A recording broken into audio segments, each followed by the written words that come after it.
Cooke Burgess. It's not just property, it's personal.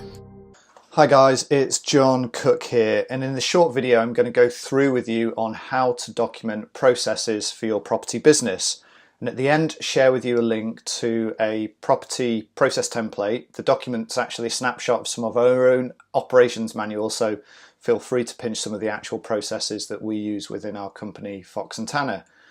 So in my IT career, I used to be responsible for IT service delivery for hundreds of clients and tens of thousands of end users. The only way my team were able to work effectively and efficiently was because everybody knew what they were doing, what they needed to do. The reason they knew exactly what they needed to do was because we'd meticulously documented every step for every process. And without these documents, it just wouldn't have been possible to provide good, consistent levels of service for our customers. And also scale, i.e. bring more and more customers on board and create revenue for the company. And this should be exactly the same for your property business. If you're serious about building a property portfolio, you want to free up time, you have to have processes in place. If you don't have processes in place for your business, there won't be consistency and you'll struggle to find time, you'll struggle to outsource, and eventually it'll end up with you hitting a wall because of either time or lack of bandwidth. So think about it.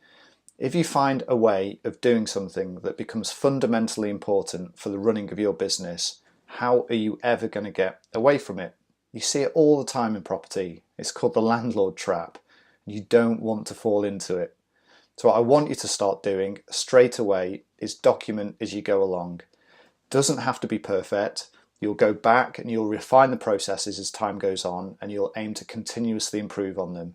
Better still, if your aim is to grow a larger portfolio, your goal should be to hand the process documents over to somebody else to own.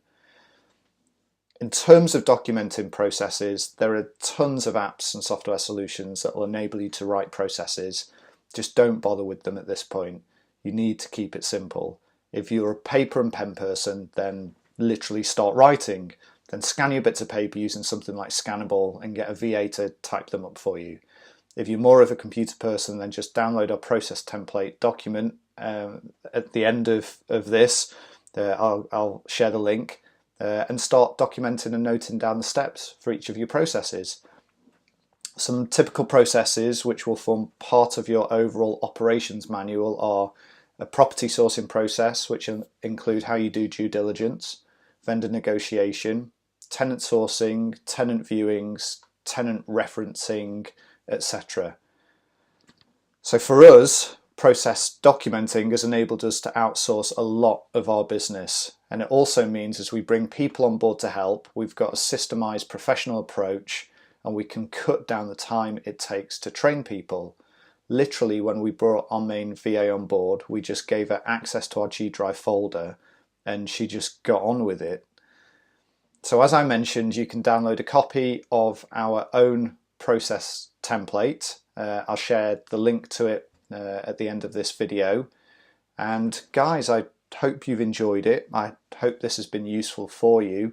If you've got any comments, then please add them to the bottom of the blog post in the comments section below. We read all of our comments and we get back to everybody. So again, until next time, cheers.